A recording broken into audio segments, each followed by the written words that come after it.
شروع اللہ کے نام سے جو بڑا مہربان نہایت رحم والا ہے۔ اور جب تمہارے پروردگار نے بنی آدم سے یعنی ان کی پیٹھوں سے ان کی اولاد نکالی تو ان سے خود ان کے مقابلے میں اقرار کرا لیا، یعنی ان سے پوچھا کہ کیا میں تمہارا پروردگار نہیں ہوں؟ وہ کہنے لگے کیوں نہیں، ہم گواہ ہیں کہ تو ہمارا پروردگار ہے۔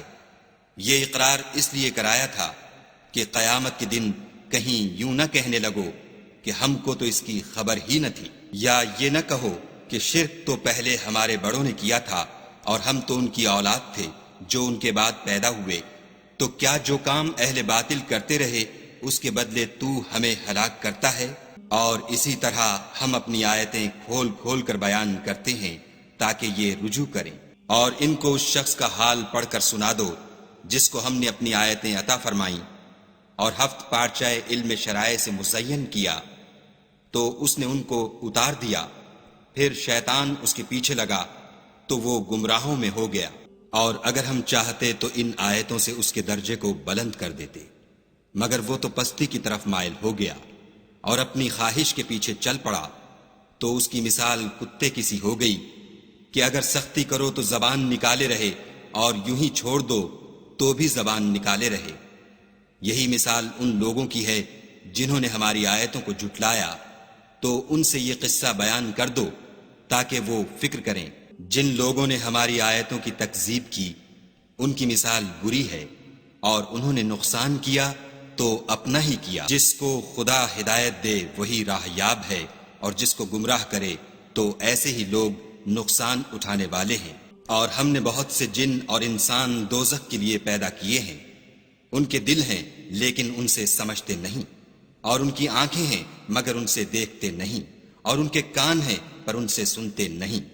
یہ لوگ بالکل چارپایوں کی طرح ہیں بلکہ ان سے بھی بھٹکے ہوئے۔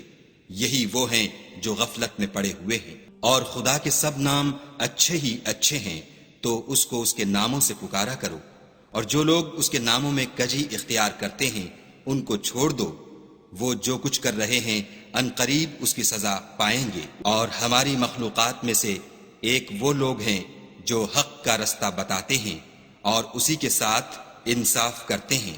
اور جن لوگوں نے ہماری آیتوں کو جھٹلایا ان کو بتدریج اس طریق سے پکڑیں گے کہ ان کو معلوم ہی نہ ہوگا، اور میں ان کو مہلت دیے جاتا ہوں، میری تدبیر بڑی مضبوط ہے۔ کیا انہوں نے غور نہیں کیا کہ ان کے رفیق محمد صلی اللہ علیہ وآلہ وسلم کو کسی طرح کا بھی جنون نہیں ہے؟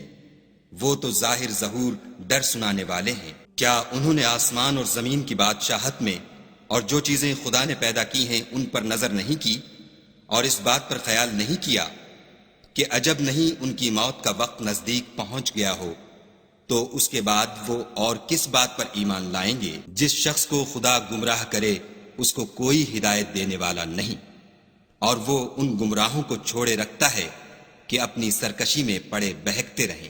یہ لوگ تم سے قیامت کے بارے میں پوچھتے ہیں کہ اس کے واقع ہونے کا وقت کب ہے؟ کہہ دو کہ اس کا علم تو میرے پروردگار ہی کو ہے، وہی اسے اس کے وقت پر ظاہر کر دے گا۔ وہ آسمان اور زمین میں ایک بھاری بات ہوگی اور ناگہاں تم پر آ جائے گی۔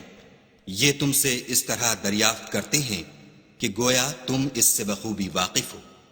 کہو کہ اس کا علم تو خدا ہی کو ہے، لیکن اکثر لوگ یہ نہیں جانتے۔